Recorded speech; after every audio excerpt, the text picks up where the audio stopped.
But wait, there's more.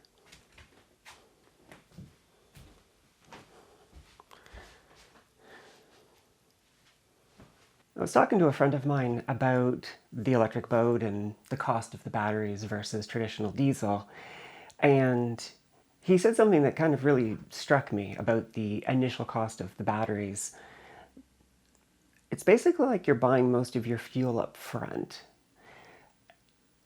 Once you've actually gotten over the hurdle of paying for the initial components, your operating costs go down quite a bit because ideally you're charging mostly off solar and maybe occasionally off shore power, or if you have one, a diesel generator. So with that said, how about we build a gas tank?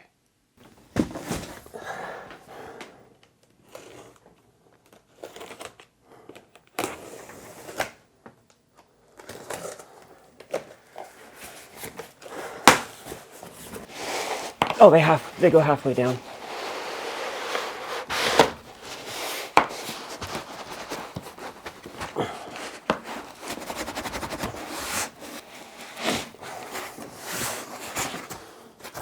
Oh, they're upside down. That's why they were hard to get out. There we go. I don't know if you can see that. The light isn't really set up for close up.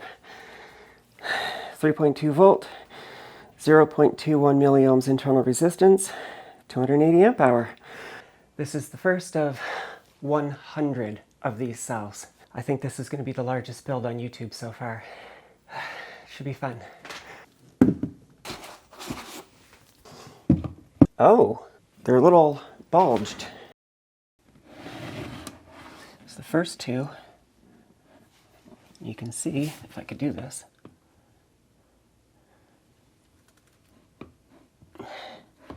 they're quite bulged. That's unfortunate. Well, let's keep unpacking.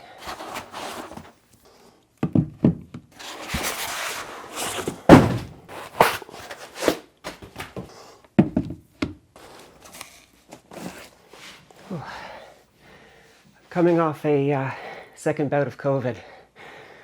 Oh, has it ever sucked the life out of me?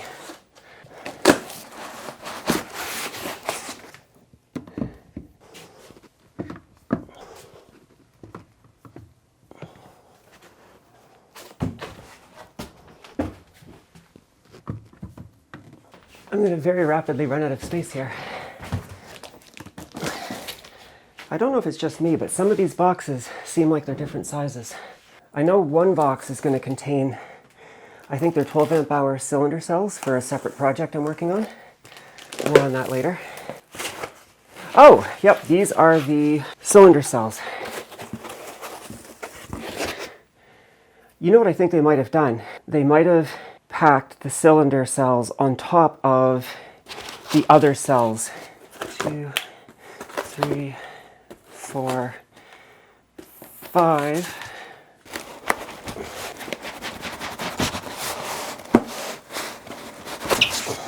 Yep, and 4 more regular cells.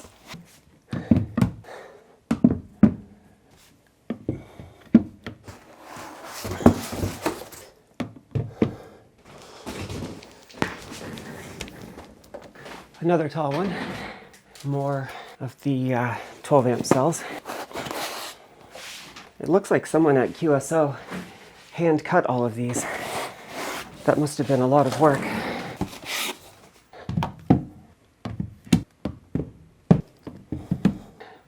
Original battery. First bank. 5 more to go. I wonder what the load limit of this floor is.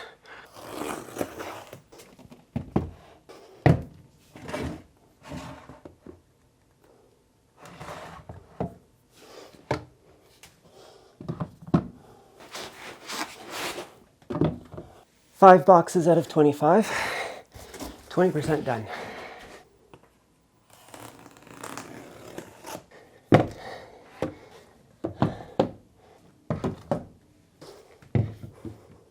trying to get them all open today because my neighbor is doing renovations in his basement, a woodworking teacher.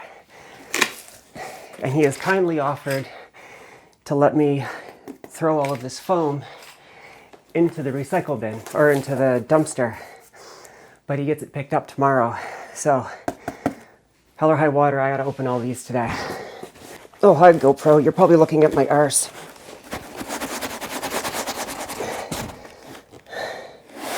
You know, it might be easier to do this. Yeah, open from like that. Yeah, that's easier. Oops, upside down again. Actually, if I do that, I put that down like that. Man, some of these really don't want to come out. Come on. There we go.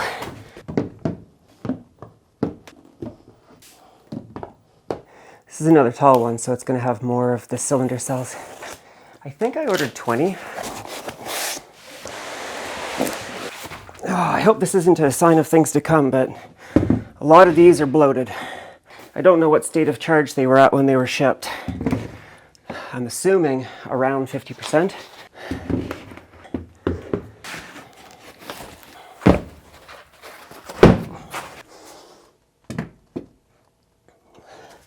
Holy crap, this is a lot of batteries. This isn't even half.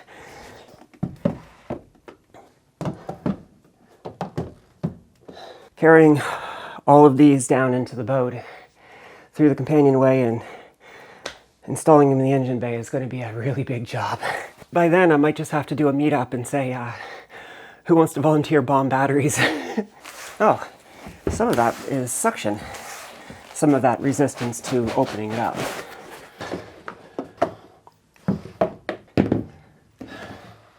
The employees in the factories who sling these all day long, my virtual hat is off to you because this is hard work. I paid extra to have all of the cells matched by QSO. It's like an extra, I think, $3 US per cell. I also ordered 100, knowing that I needed 96, so that the 4 that are extra will be spare for any cell that might fail down the road. That will give me 6 of these packs, plus the pack I built before. I talked in the video about not having a generator, that I was going to have a split 24 volt bus and a 48 volt bus. And I think I've actually decided to go 12 volt. The reason is, I've decided to keep the boat down in Maryland until springtime and then bring it up in the early summer. The lead acids that are on there are not really good, and I want to start sailing a lot more. I would love to spend a weekend on the hook, and I don't want to buy another lead acid battery. So my current plan is to rip apart the old battery and turn it into 12 volt packs. I don't know if I'm going to do a 2P4S or get 4 BMSs and have 4 4S batteries yet. But that way I can use my boat as it is and just swap everything out for lithium until I get it home and get ready for the repower.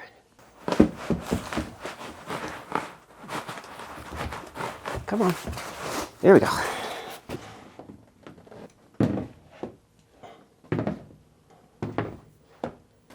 One of the tasks that'll be coming up really soon is taking stock of how much cable, ring terminals, and other miscellaneous stuff I have, and planning a big order to give me everything I need to actually turn these into 6 separate packs. 6 switches, 6 pairs of Anderson connectors, and so on and so forth. This is going to be a very big multi-part series.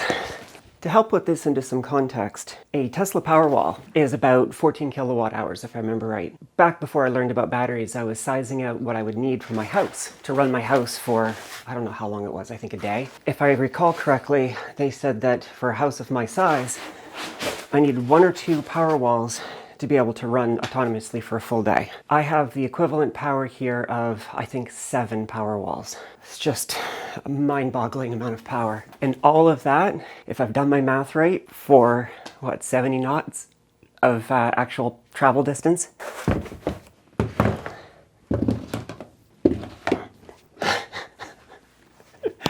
Let me show you this. That's half of the new pack. Saint-Claude. All right, this box has a weird defect. That looks like something punctured it. This is box 18 of 25. The foam's really thick, So I'm hopeful it's not actually going to be a problem. The foam seems okay, so I think we're all right.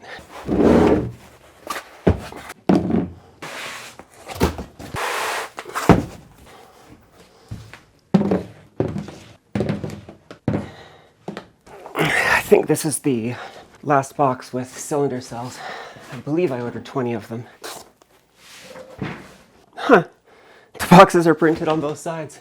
I don't know if that was a one-off or if I just didn't notice it before now, but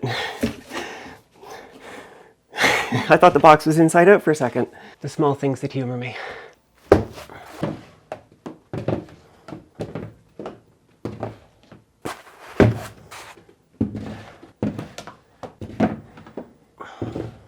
And no, this box is not printed on both sides.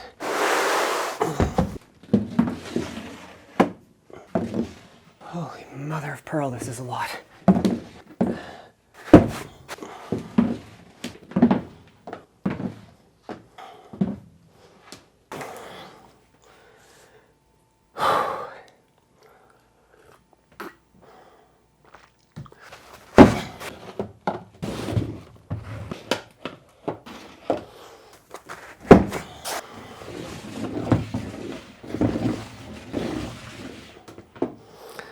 Five out of 6.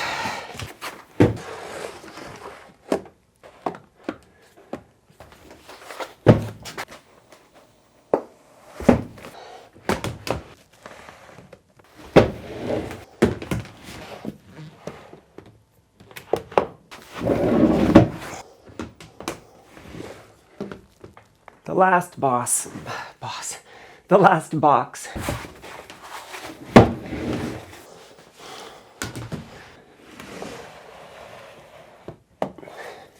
And there we go. That is just insane. All in, I now have 116 280 amp hour cells plus 20 12 amp cylinder cells, but again, for a different project. All of this has to be stuffed into the engine bay of the boat. And now that I'm looking at it like this, I did the measurements, but I just don't see how it's going to fit. I mean, it must. Also, the snake design I had been working off of for a while won't work unless I stack them, which I might still do. I have things to figure out, but I'm leaning right now. There was a design that a viewer recommended, one where I jump until I get to the end and then flip and then come back, and it means that that becomes the main pack positive and that becomes the main pack negative, and it keeps the long, thin strip, which I think is what I need. This is very rough drawing. A lot of the times when you see me looking into the engine bay, I am sitting here facing forward. You can see the hot water tank there. These are the drawers in the hatch that I lift away in order to get access to the engine. So this is where the engine is right here. And this here is the diesel tank at the back, which obviously I'm getting rid of, but there's a big bulkhead that acts as a separator between the engine bay and the diesel tank. So the area I have to work with is this area. With the hot water tank out, that area, it's about 4 feet from the diesel tank bulkhead to the face. If I wanted to use the full 4 feet, I would have to get rid of these drawers, and I kind of like those drawers. With the drawers in place, I have 3 feet to work with. Very careful not to short anything out. That is 3 feet 11 inches, so 4 feet really. Oh, it's gonna be close. Whereas the pack I made before is 2 feet 8 inches. So if I keep the snake battery design, that keeps me within the 3 feet depth that I have available between the diesel bulkhead and the back of the drawers. Meaning I can also use where the hot water tank is currently as a place to potentially mount the Victron Quattro or some devices I think I'm going to want access to fairly regularly. Haven't really decided on that yet. If I do that, well, I have 4 feet. Was that from the center line? I think I have 4 feet from the pilot berth bulkhead to the lazarette bulkhead. So one option I could do is 2 side by side, small gap in the center line for the snorkel that's going to come up from the pod motor and carry the wires. The other 2 batteries. How wide is that? 13 inches with the current plywood box. which would give me 2 feet 2 inches. I think I could probably squeeze that in. I might have to move the bulkheads out a little bit, but that's not a big deal. So what I could potentially do is do 2 side by side with the center snorkel for the pod motor, and then the other 2 on top of them closer to the center line. That would keep more of the weight centered. Yeah, that might be how I do it. Well, I have lots of time to figure this out. I have a lot of battery building to start, so for those of you who've been pining for the battery and wishing I wouldn't be yammering so much about the boat, you're about to get your wish for a little while before we get back to the boat again. It's a lot of planning and a lot of figuring to do. I think in the next video, what I'm going to do is sit down and start taking stock of what I have in stock and coming up with an order sheet of all of the parts I'm going to need and place that order, especially because so many parts are on back order. It could be a long time before I get them. So even though I don't need the batteries immediately, it might be time to get started. Good Lord, this is a lot of batteries. The Digital Mermaid and battery class is in session. 1 industry-size cat for scale. That's how much I have to throw out. This will flatten down a lot and I can recycle this, but unfortunately the wall of styrofoam can't be.